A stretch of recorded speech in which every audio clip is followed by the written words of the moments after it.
What about Garoppolo's old team? We got to make it about the Patriots. We always do. Are Tom Brady, Bill Belichick in the past, are they winners and losers as a result of this huge signing and this incredible hype around Jimmy Garoppolo?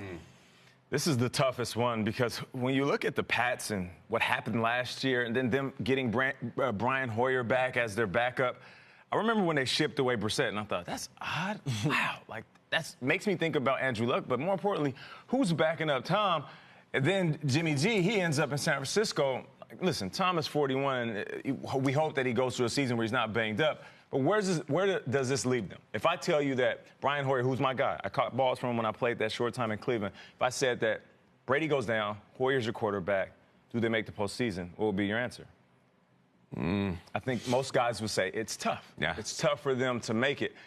That's where I feel like they're in that position right now.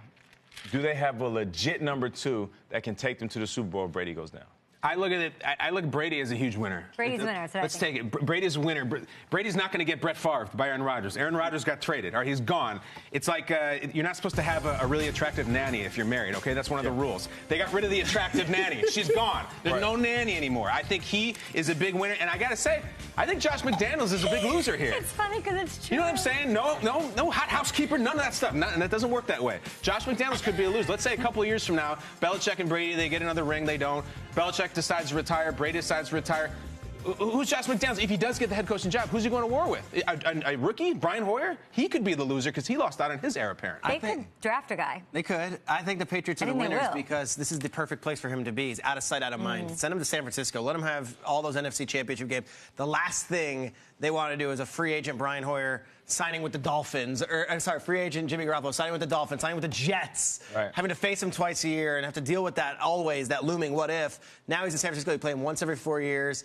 And Belichick could say, well, that's my legacy. Look at that great career he had. And McDaniels could say, look, I taught him everything. Sounds like he wanted to keep him.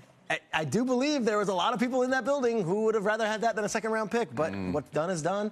And he's a San Francisco 49er, and he's with Kyle Shanahan, not Josh McDaniels. Moving on. Go ahead. And just for clarification, I'm not saying Brian Hoyer is the ugly nanny, all right? I'm not saying he's Helga at the backup QB position. No, not I'm just saying he might not be a Super Bowl quarterback. Even Helga has her day. Even Helga has her day. Hoyer, I don't mind Helga. Hey, now. Helga. All right, Helga. You like a Helga? I don't mind.